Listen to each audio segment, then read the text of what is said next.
Welcome to What's That Pen, helping you choose your next perfect pen. My name is Amanda Arneill, and today we are going to be looking at the MozArt brush pen set.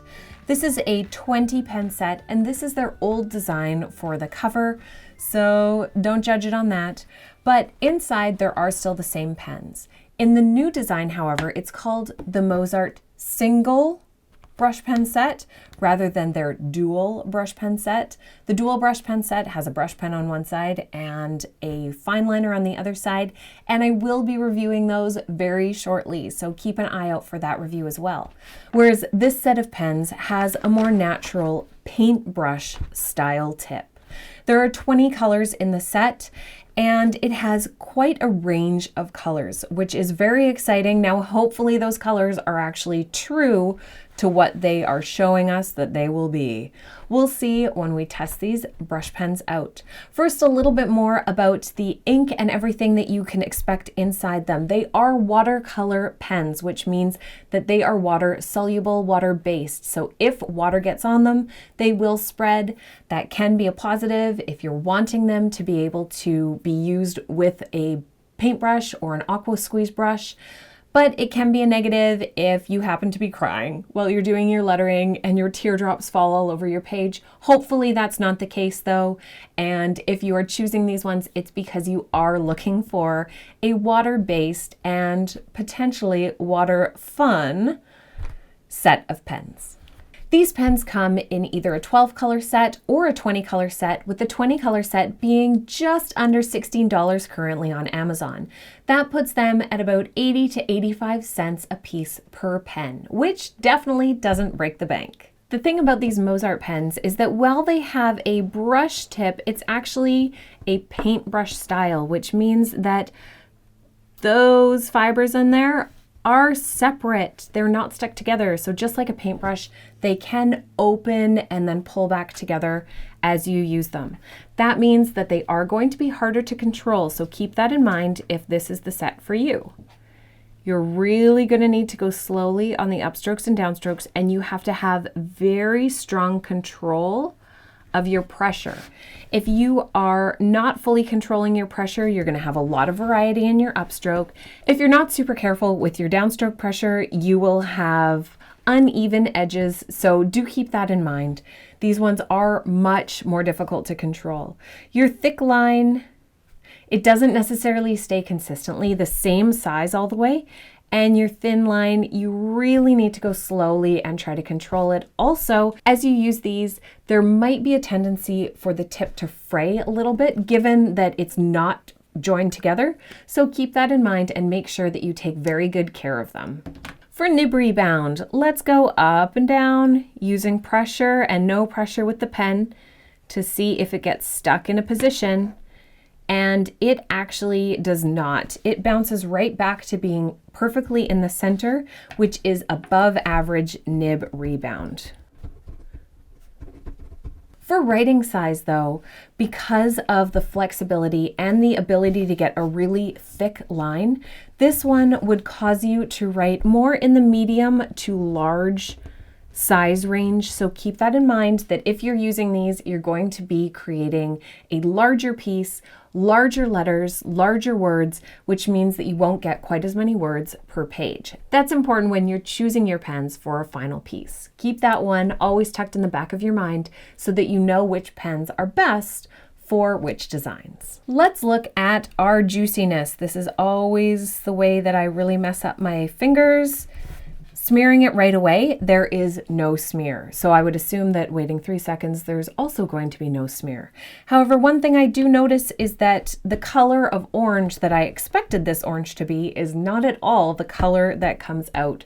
If you are using these pens, you're going to want to make sure that you have a color chart where you've swatched each one of them out so that you know which color you're actually getting when you go and put the pen to the paper. That is one thing that drives me absolutely crazy with pens and colors, when there's no consistency between the color that the pen shows it being and then the color it ends up being on the paper. I did notice too that actually the darker orange also does not look like the color on the end. It looks like the one I expected this to be. So that is seriously frustrating, because I know for me, often I'll pick up a pen thinking it's going to be this color, and then when it isn't, especially if you're partway through your design already, it has the potential to ruin your design. And I do not want that happening to you. Let's look at the ease of transition next, and I have a feeling that this is not going to be super easy because of the way that the bristles can split apart, and you are going to, oh, and even this one, I can see that there's a little something extra going on the top here, which shouldn't be there. There is an extra long bristle, and I don't think that with a set of pens, you should have to go through and actually create them. So, not a huge fan of that, but now that it's trimmed, let's give it the benefit of the doubt. A thin upstroke transitioning to a thicker downstroke and thin upstroke. And with these pens, you need to go incredibly slowly to try to get control over your pen. And these are so incredibly flexible. And I wouldn't say that like a gymnast, that's a good thing, because it just means that if you are at all heavy-handed or even a little bit medium-handed, you're going to have difficulty controlling these pens. I know I am heavy-handed, and this would drive me crazy because it just makes it so much harder to control your upstrokes and downstrokes when it is this flexible. Now, saying that, I do know that these are not necessarily just supposed to be for lettering.